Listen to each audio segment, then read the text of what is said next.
Good morning, friends. Welcome to the part 2 from Unit 3, page number 27. Let's start. Under the leadership of Sri Sundar Bahuguna and Sri Chandi Prasad of Tehri Garhwal district in Uttaranchal, tree lovers came forward to save the Devdar forest that lie on the slopes of the Himalayas. Under the leadership Shri સુંદર બહુગુણા અને જે ચાંદી પ્રસાદ હતા એમના નેતૃત્વ હેઠળ ક્યાંગડી of Tehri Garhwal district in ઉત્તરાંચલમાં તહેરી ગલવાડ જિલ્લામાં શ્રી સુંદર બહુગુણા અને ચાંદી પ્રસાદના નેતૃત્વ હેઠળ ટ્રી લવર્સ જે વૃક્ષ પ્રેમી હતા કેમ ફોરવર્ડ આગળ આવ્યા came to save the deodar forest that lie on the slopes of the Himalayas જે હિમાલયના સ્લોપ્સ છે જે ઢોળાવ છે ત્યાં જે દેવદારના વૃક્ષો આવેલા છે જંગલો આવેલા છે એને બચાવવા માટે જે વૃક્ષ પ્રેમીઓ હતા ત્યાંના ઉત્તરાંચલ રાજ્યના તહેરી ગઢવાલ જિલ્લાના એ વૃક્ષ પ્રેમીઓ શ્રી સુંદર બહુગુણા અને શ્રી ચાંદી પ્રસાદના નેતૃત્વ હેઠળ આગળ આવ્યા. ઇન ધીસ મુવમેન્ટ અને આ ચળવળમાં the tree lovers use to embrace the trees to save them from being cut. અને આ ચળવળની અંદર લોકો શું કરતા હતા, જે ટ્રી લવર્સ હતા, વૃક્ષ પ્રેમી હતા, એ વૃક્ષોને ભેટી પડતા હતા જેથી તેમને કપાતા અટકાવવામાં આવે કે એમને જે કાપવામાં આવતા લોકો હતા એમનાથી બચાવવામાં આવે. It was popularly known as the Chipko movement. અને આ વૃક્ષોને કપાતા અટકાવવા માટે જે આ ત્યાંના લોકો વૃક્ષને જે ભેટી પડતા હતા, હગ કરી લેતા હતા, ચીપકી જતા હતા, એમ્બ્રાસ કરી લેતા હતા, એના ઉપરથી આ આંદોલનનું નામ ચિપકો મુવમેન્ટ પડ્યું. Conservation of forest is our moral duty. જે જંગલો છે, ફોરેસ્ટ છે, એનું કન્ઝર્વેશન, એનું સંવર્ધન જે છે એ આપણી નૈતિક ફરજ છે, મોરલ ડ્યુટી છે. Our constitution now reads it is every citizens fundamental duty to conserve and thereby improve forests, lakes, rivers, environment along with wild life and also to have compassion towards organisms. એટલે our કોન્સ્ટિટ્યુશન્સ, આપણું જે સંવિધાન છે, એ સંવિધાન, આપણા બંધારણ, એમાં પણ લખ્યું છે કે it is every citizens fundamental duty, આ દરેક નાગરિકની પાયાની ફરજ છે ટુ કન્ઝર્વ, આ જે જંગલો છે, વૃક્ષો છે, એનું સંવર્ધન કરવું, એન્ડ ધેરબાય, અને તે દ્વારા ઇમ્પ્રૂવ ફોરેસ્ટના જંગલોમાં સુધારો લાવવો, લેક્સ, જે સરોવરો છે, તે રિવર્સ, નદીઓ છે, ને એન્વાયરમેન્ટ, પર્યાવરણ, અલોંગ વિથ વાઇલ્ડ લાઈફ, જે વન્યજીવો છે, એ વન્ય જીવન સહિત પર્યાવરણ સુધારવું, and also to have compassion towards organisms, અને જે દરેક સજીવ છે એની તરફ આપણે સહાનુભૂતિ, કમ્પેશન, કરુણા રાખવી, એ દરેક નાગરિકની મૂળભૂત ફરજ છે, જે આપણા બંધારણમાં લખાયેલું છે. Kangad, a village of 200 families, lies at the height of 2000 meter. 2000 મીટરની ઊંચાઈએ 200 કુટુંબ ધરાવતું એક ગામડું છે જેનું નામ કાંગડ છે. It is an excellent example of the way in which local people can manage their own forest. ને આ ઉત્તમ, એક્સિલન્ટ એક્ઝામ્પલ છે, ઉત્તમ ઉદાહરણ છે દરેક માટે કે કઈ રીતે એમણે ત્યાંના સ્થાનિક લોકોએ can manage there on forestry, કે જે સ્થાનિક લોકો હતા એમણે જ્યાં નાશ પામતા જે જંગલો હતા એને કઈ રીતે એમણે જે ફોરેસ્ટ્રી હતી, એમનું જે વન સંવર્ધન હતું, એ કઈ રીતે એમણે એનું વ્યવસ્થાપન કર્યું, એ આપણા માટે એક ઉદાહરણરૂપ છે. એટલે કે જે આ જંગલો બચાવવાનું જે એમણે વ્યવસ્થાપન કર્યું છે એ આપણા માટે એક શ્રેષ્ઠ ઉદાહરણ છે. By 1977 the forest of Kangad had already become degraded. 1977માં જે આ કાંગડના જંગલો હતા હેડ ઓલરેડી બીકમ ડિગ્રેડેડ, બિલકુલ એમ સમજો કે નાશ પામેલા જ હતા. ઇન ધેટ યર, એ વર્ષમાં, however the forest department decided to fail it, અને આ નાશ પામેલા જંગલો હતા એટલે જે જેમનું જંગલ ખાતું હતું એમણે નિર્ણય લીધો કે આ બધા જંગલોને હવે આપણે ફેલ કરી દઈએ, એટલે કાપી નાખીએ. The village women who had to walk long distances for fuel, fodder, and water were determined to save the last patch of trees. પણ એ કાંગળ ગામની જે સ્ત્રીઓ હતી કે જેમને ઘણા બધું વોક લોંગ ડિસ્ટન્સીસ કે જેમને ઘણો લાંબો ડિસ્ટન્સ અંતર સુધી ચાલવું પડતું હતું એમના ઘાસચારા માટે, એમના બળતણ માટે અને પાણી માટે, વર ડિટરમાઇન એ લોકોએ નિર્ધારણ કર્યું, નિશ્ચિત કર્યું શું? Two save the last patch of trees. આ જે જંગલો છે એ જે જંગલો છે એમનું દરેક છેલ્લું પણ જંગલ હોય, એક વૃક્ષ પણ રહેશે, એની જે લાસ્ટ પેચ છે એને બચાવવા માટે એ લોકોએ એવું નિર્ધારણ કર્યું. The main of Kangad though were offer work by the forest department to fell the trees. હવે એક બાજુ શું થયું કે સ્ત્રીઓએ નિશ્ચય કર્યો કે અમે ભલે નાશ પામેલું જંગલ છે પણ અમે દરેક આ જંગલના વૃક્ષોને અમે બચાવીશું અને એનું પુનર્જીવિત કરીશું, રીઅફોરેસ્ટેશન કરીશું. બીજી બાજુ શું કહ્યું કે જે આ કાંગળ ગામડાના જે પુરુષો હતા એ પુરુષોને ફોરેસ્ટ ડિપાર્ટમેન્ટ તરફથી એક નોકરી ઓફર કરવામાં આવી કે આ જંગલો આપણે જે કાપવાના છે, વૃક્ષો કાપવાના છે, ત્યાં અમે તમને નોકરી આપીએ છીએ. હવે શું થયું? જો ત્યાંની મહિલાઓએ બચાવવાનું નિર્ધારણ કર્યું, નિશ્ચય કર્યો, ને આ બાજુ ફોરેસ્ટ ડિપાર્ટમેન્ટને ત્યાંના પુરુષો છે એમને નોકરી આપી કે તમે અમે વૃક્ષ કાપવામાં અમને મદદરૂપ થાવ. એઝ અ રિઝલ્ટ, પરિણામે there was a conflict between the village men and women. જેના પરિણામે શું થયું કે ત્યાંના પુરુષો હતા અને જે સ્ત્રીઓ હતી એમની વચ્ચે એક ઘર્ષણ પેદા થયું, એક સંઘર્ષ પેદા થયું. આફ્ટર 4 months ઓફ રેઝિસ્ટન્સ, 4 મહિનાના રેઝિસ્ટન્સ એટલે વિરોધ પછી, women succeeded in saving their forest. આ જે સ્ત્રીઓ હતી એ જંગલ બચાવવામાં સફળ રહી. ધ વિમેન્સ ઓર્ગેનાઇઝેશન, જે આ સ્ત્રીઓનું એક ઓર્ગેનાઇઝેશન હતું, સંસ્થા હતી, ધ મહિલા મંગળ દળ, જેને શું નામ આપવામાં આવતું? મહિલા મંગળ દળ. Then decided to revive the degraded forest. જે આ મહિલા મંડળ હતું, મહિલા મંગળ દળ હતું, એણે ડિસાઇડ કર્યું, નિર્ણય લીધું કે જે આ નાશ પામેલા જંગલો છે, ડિગ્રેડેડ ફોરેસ્ટ છે, એને રિવાઇવ કરવા. રિવાઇવ એટલે પુનર્જીવિત કરવાનો એ લોકોએ સંકલ્પ કર્યો. On the basis of the member of cattle owned by each family, એટલે દરેક કુટુંબની અંદર જે એમના કેટલ્સ એટલે જે ઢોર હતા એના સંખ્યાના આધારે contributions were raised to employ a forest guard who was paid 300 rupees per month. એટલે આ લોકોએ શું નક્કી કર્યું કે દરેક કુટુંબની અંદર જે એમના ઢોર છે એ ઢોરોની જે સંખ્યાના આધારે એક યોગદાન ઊભું કર્યું, કન્ટ્રીબ્યુશન. કેમ કે આપણે આ જંગલોની અંદર એક ફોરેસ્ટ ગાર્ડ, જંગલ રક્ષક, ચોકીદારને રાખવામાં આવશે, who was paid 300 rupees per month, અને જેને આપણે દરેક પાસે જે આપણે યોગદાન લઈશું એ યોગદાનમાંથી એને આપણે દર મહિને એને 300 રૂપિયા પગાર પણ આપીશું. For 3 years the arrangement work well. 3 વર્ષ સુધી આ જે એમનું અરેન્જમેન્ટ હતી, જે વ્યવસ્થા હતી, ખૂબ સરસ રીતે ચાલી. બટ પ્રોબ્લેમ્સ ધેન અરોઝ, પણ પાછળથી કેટલાક પ્રોબ્લેમ્સ આવ્યા. The forest guard became negligent and protection was loose. અહીંયા વિદ્યાર્થી મિત્રો શબ્દ છે નેગ્લિજન્ટ, એટલે એ બેદરકાર બની ગયો, દગાખોર બની ગયું, અને જેના કારણે જે આ રક્ષણ હતું એમાં હવે ધીરે ધીરે શું થયું? ઢીલું થઈ ગયું, રક્ષણ ઢીલું થઈ ગયું. એટલે એમ કહી શકાય કે જે ચોકીદારી હતી એમાં ખોટ આવી ગઈ. Once the women discovered this, they abolished the post and decided to guard the forest themselves. પછી એકવાર સ્ત્રીઓને આ બાબતની ખબર પડી, ડિસ્કવર્ડ ધીસ, અને આ બાબતની ખબર પડી.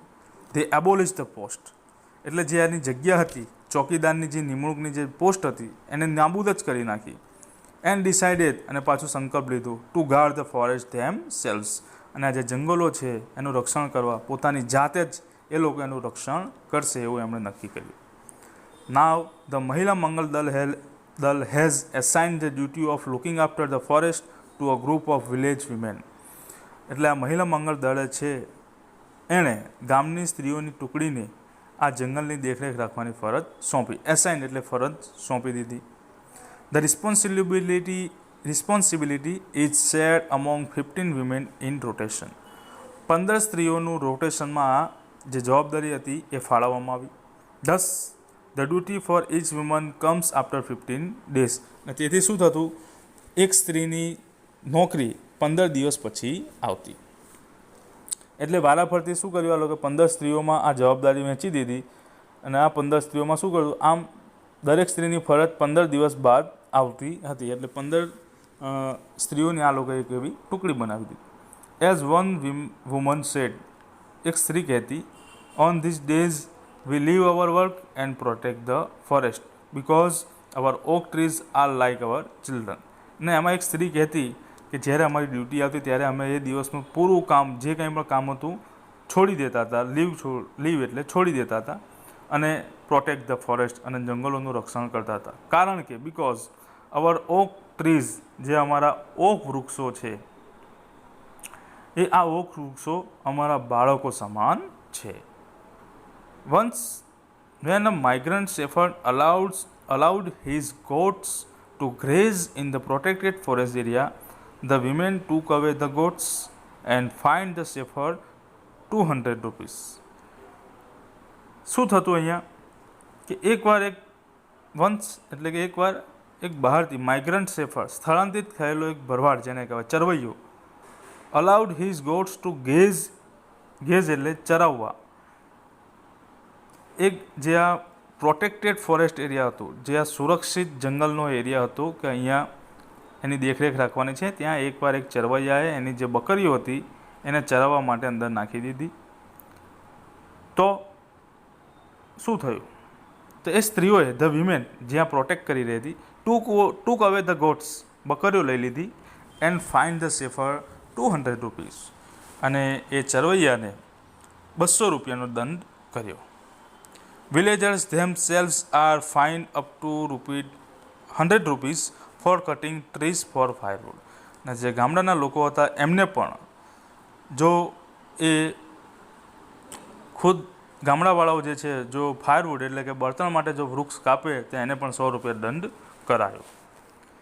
થેન્ક્સ ટુ નેચર એટલે કે કુદરતનો આભાર, and thanks to the strength of women, અને આ જે સ્ત્રીઓનું જે સંગઠન હતું, મજબૂતી હતી, એને પણ આભાર. The mixed natural oak forest are now recovering in all parts of Garhwal. જે ગઢવાલના દરેક વિસ્તારમાં જે આ ડિગ્રેડેડ ફોરેસ્ટ હતા, નાશ પામેલા વૃક્ષો હતા, હવે ધીમે ધીમે આ ઓક જંગલો જે છે, ઓક વૃક્ષો છે, એ હવે રિકવર થઈ રહેલા છે, પુનર્જીવિત થઈ રહ્યા છે. But the women steel have to be very vigilant. પરંતુ સ્ત્રીઓએ હજુ પણ વધારે વિજિલન્ટ એટલે ખૂબ જ સાવધ રહેવાની જરૂર છે, ચાક ચોબંધ રહેવાની જરૂર છે. ઇન 1980 ફોર એક્ઝામ્પલ, ઉદાહરણ તરીકે, ધ મહિલા મંગલ દળ agreed to help the forest department in tree planting. ઉદાહરણ તરીકે 1980 મહિલા મંગળ દળે જંગલ ખાતાને વૃક્ષ વાવવામાં મદદ કરવા સંમતિ આપી. They drug 15,000 pits. ડગ એટલે ખોદવું. આ લોકોએ 15,000 ખાડા ખોદ્યા. But then they found that the department was only interested in planting poplars. પરંતુ આ પછી એમણે જોયું કે અમે 15,000 ખાડા ખોદ્યા, તો આ 15,000 ખાડાની અંદર જે ફોરેસ્ટ ડિપાર્ટમેન્ટ હતું, જે જંગલ ખાતું હતું, એણે પોપ્લર વૃક્ષો વાવવામાં જ રસ દાખવ્યો. એટલે કે તમને વિદ્યાર્થી મિત્રો થોડું ડિટેલ આપું. પોપ્લર વૃક્ષ એ એક વ્યવસાયિક વૃક્ષ છે, વિદેશનું આ કોમર્શિયલ વૃક્ષ છે. એનાથી શું થાય છે કે એનું કટિંગ કરીને એનું જે લાકડું છે એનો ઉપયોગ ઇમારતી લાકડામાં અને વ્યવસાયમાં એનો ઉપયોગ થાય છે. એટલે આ લોકોએ સંમતિ દર્શાવી ફોરેસ્ટ ખાતા જોડે કે આપણે 15,000 ખાડા ખોદીએ છીએ અને ત્યાં આપણે વૃક્ષો વાવીશું જંગલ માટે. પણ ફોરેસ્ટ ડિપાર્ટમેન્ટ શું કર્યું કે એમણે ત્યાં પોપ્લર્સના વૃક્ષો હતા એનું પ્લાન્ટિંગ કરવામાં રસ દાખવ્યો. The women refused to allow the planting of the poplar which is a foreign commercial tree. ત્યાંની સ્ત્રીઓ શું કર્યું, રિફ્યુઝ કરી દીધો to allow the planting of the poplar. જ્યાં પોપ્લરના વૃક્ષો હતા એ વાવવાની આ લોકોએ ના પાડી દીધી, રિફ્યુઝ કરી દીધું. Which is a foreign commercial tree. આ એક શું હતું, વિદેશનું એક વ્યવસાયિક વૃક્ષ હતું. ઇન્સ્ટેડ તેને બદલે they forced the forest department to plant different kinds of indigenous fodder trees that would benefit them directly. એના બદલે આ લોકોએ જે ફોરેસ્ટ ડિપાર્ટમેન્ટ હતું, ફોરેસ્ટ ડિપાર્ટમેન્ટ જંગલ ખાતું હતું, એણે ફોર્સ કર્યું, ત્યાંની સ્ત્રીઓએ એમને ફોર્સ કર્યો કે કયું શું ફોર્સ કર્યું એટલે કે તેમણે જંગલ ખાતાને જુદા જુદા પ્રકારના જે ત્યાંના પ્રાણીઓ છે, ઇન્ડિજિનિયસ એટલે સ્થાનિકનું હોય, ત્યાં નેટિવ લોકલ હોય એવા વૃક્ષો, દેશી વૃક્ષો વાવવા માટે એમણે ફોર્સ કર્યા.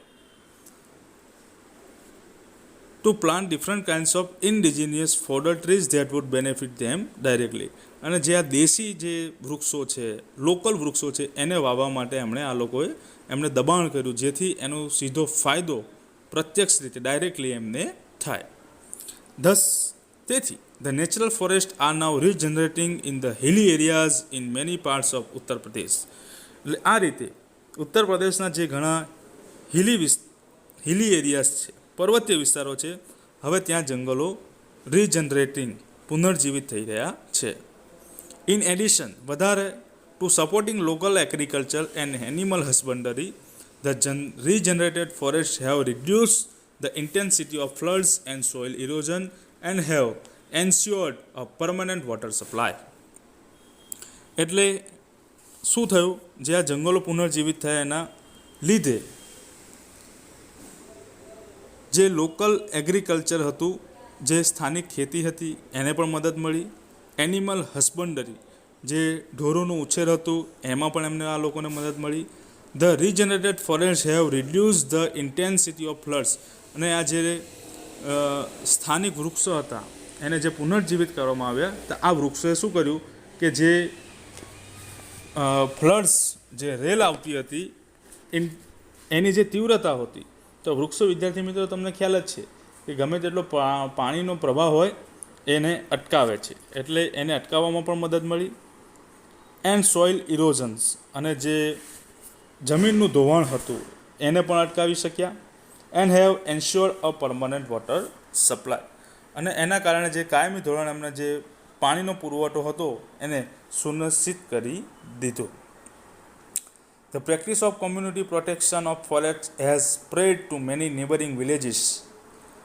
અને આ જે પ્રેક્ટિસ હતી, પ્રેક્ટિસ ઓફ કોમ્યુનિટી પ્રોટેક્શન, એટલે હકીકતમાં આમ કહી શકાય કે જ્યાં જંગલો રક્ષણ કરવાની સામૂહિક પદ્ધતિ જે હતી, કોમ્યુનિટી પ્રોટેક્શનની જે પદ્ધતિ હતી, has spread to many neighbouring villages, અને જે પાડોશી જે ઘણા ગામડાઓ હતા ત્યાં પણ આ ફેલાવવા માંડી. ઇનફેક્ટ ધીસ ઇઝ પ્રોબેબલી, અને હકીકતમાં ભયંકર તાકીદના આ રાષ્ટ્રીય કાર્ય માટે માત્ર આ જ એક જ કદાચ સૌથી અસરકારક રસ્તો છે. વિદ્યાર્થી મિત્રો, અહીંયા એક લાઇન મિસિંગ્સ છે, જે કંઈ વાંધો નથી, બરાબર. એટલે ખૂબ સરસ મજાનું આ રીડ હતું. બિલકુલ કહેવાય એમ કે પર્યાવરણલક્ષી આ અભિગમ છે, જે આપણે આત્મસાત કરવાની જરૂર છે. આ યુનિટની અંદર જેટલા પણ ન્યૂ વર્ડ્સ આવેલા છે વિદ્યાર્થી મિત્રો, તમારે ફેરબુકમાં લખવાના છે. નેક્સ્ટ વિડીયોની અંદર આપણે બીજું એક પર્યાવરણલક્ષી રીડ 2 જે છે, પોએમ છે, એના વિશે આપણે ચર્ચા કરીશું. ત્યાં સુધી stay home, stay safe and healthy. જય હિન્દ.